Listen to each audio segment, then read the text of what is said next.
Assalamualaikum warahmatullahi wabarakatuh. Kami dari kelompok 2 sebelumnya mengucapkan terima kasih kepada Bapak Ridho Rizwaldi SEMM yang telah memberikan kami kesempatan untuk mempresentasikan materi aplikasi sistem informasi di fungsi organisasi. Adapun anggota kelompoknya saya sendiri, Dikti Rizky, Lutfia Putri Sandra dan Yulia Zakiatul Aufa.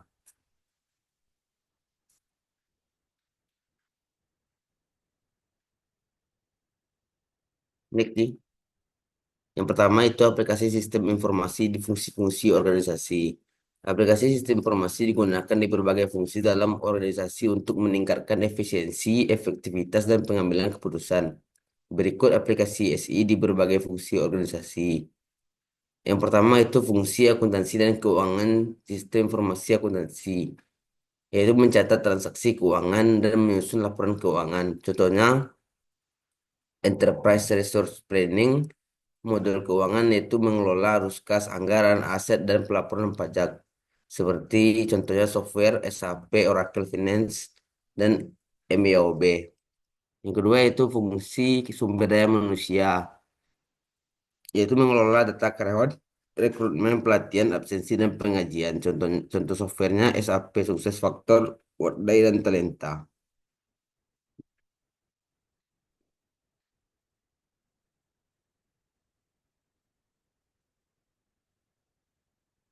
Eh, ada lagi fungsi produksi atau personal manufacturing information system, yaitu mengatur jadwal produksi, kontrol kualitas, persediaan bahan baku, supply chain, management atau SCM, yaitu mengelola rantai pasok dari pemasok hingga konsumen akhir.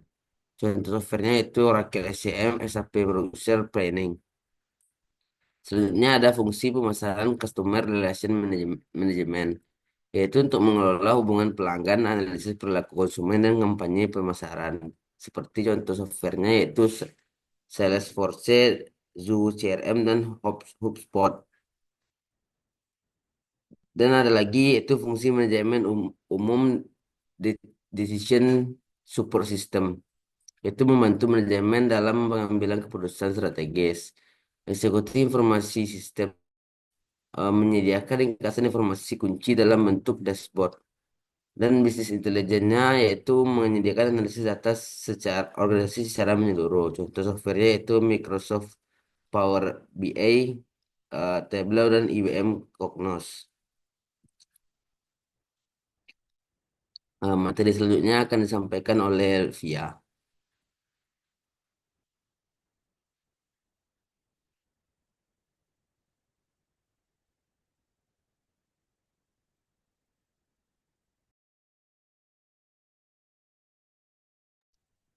Baiklah, selanjutnya itu adalah materi kedua tentang sistem manajemen rantai pasokan atau dikenal dengan SCM. Adalah sebuah sistem pendekatan yang terintegrasi untuk mengelola seluruh aliran barang, informasi, dan uang dalam suatu jaringan bisnis, mulai dari pemasok bahan baku, produsen, distributor, pengecer, hingga konsumen akhir. Tujuan utama dari SCM ini adalah yang pertama untuk meningkatkan efisiensi operasional, yang kedua itu untuk menurunkan biaya logistik dan inventaris. Yang ketiga untuk memastikan ketersediaan produk agar produknya tepat waktu sehingga akan meningkatkan kepuasan pelanggan. Contoh penerapan SCM ini adalah praktik bisnis adalah itu digunakan oleh perusahaan Apple atau Toyota. Mereka menggunakan SCM untuk mengelola jaringan pemasok global, proses produksi agar just in time, dan distribusi produk ke seluruh dunia. Selanjutnya itu adalah komponen utama dari SCM. Yang pertama itu ada perencanaan atau planning, itu untuk menentukan kebutuhan, permintaan, dan pasokan, perencanaan produksi, dan manajemen ketersediaan.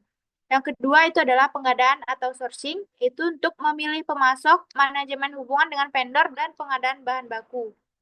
Yang ketiga itu adalah produk manufacturing, untuk mengelola proses produksi, kontrol kualitas, dan jadwal produksi. Yang keempat itu adalah distribusi, delivery, itu untuk manajemen logistik, pergudangan, transportasi, dan distribusi ke pelanggan. Yang terakhir itu adalah pengembalian atau returns, untuk menangani produk rusak atau dikembalikan, serta proses daur ulang atau disposal.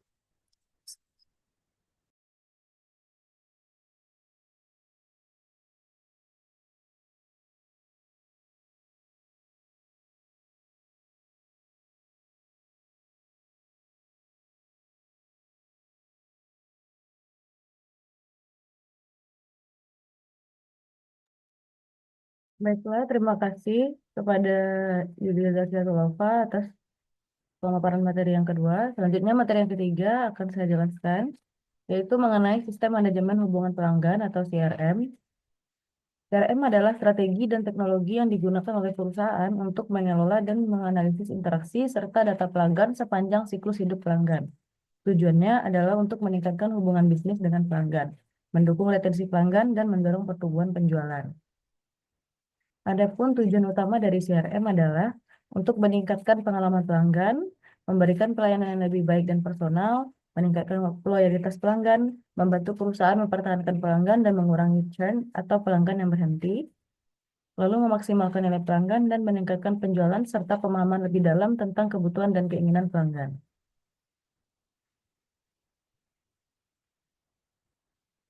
Adapun beberapa komponen utama dari CRM, yang pertama itu ada pengumpulan data pelanggan, yaitu mengumpulkan data dari berbagai saluran seperti penjualan, layanan pelanggan, dan media sosial. Lalu ada analisis data, menganalisis data untuk memahami perilaku dan preferensi pelanggan. Ini membantu dalam segmentasi pasar dan personalisasi layanan. Yang ketiga ada interaksi dengan pelanggan, dengan mengelola pelanggan melalui berbagai saluran seperti email, telepon, media sosial, dan aplikasi. Dan adapun otomatisasi pemasaran, yaitu menggunakan perangkat lunak CRM untuk otomatisasi pemasaran, pengiriman email, dan promosi yang relevan dengan pelanggan. Dan yang terakhir, komponen utama CRM yaitu layanan pelanggan. Memberikan layanan yang cepat dan responsif, baik melalui pusat layanan atau dukungan online. Adapun beberapa jenis-jenis CRM. Yang pertama ada CRM operasional yang fokus pada otomatisasi proses bisnis yang berkaitan langsung dengan pelanggan, seperti penjualan, pemasaran, dan layanan. Yang kedua ada CRM analitis yang berfokus pada pengumpulan dan analisis data untuk memberikan wawasan yang dapat meningkatkan keputusan bisnis. Yang ketiga ada CRM kolaboratif yang mengoptimalkan komunikasi dan kolaborasi antar tim dalam perusahaan untuk meningkatkan pengalaman pelanggan. Contoh perangkat lunak CRM yang pertama itu ada Salesforce, salah satu platform CRM paling populer yang membantu perusahaan mengelola hubungan dengan pelanggan, penjualan, pemasaran, dan layanan pelanggan. Yang kedua ada HubSpot CRM, yaitu platform yang menyediakan alat gratis untuk manajemen kontak, pemasaran, dan penjualan. Yang ketiga ada Zoho CRM, yaitu platform CRM yang menawarkan fungsionalitas lengkap untuk penjualan, pemasaran, dan analisis pelanggan. Baiklah, selanjutnya saya serahkan kepada moderator.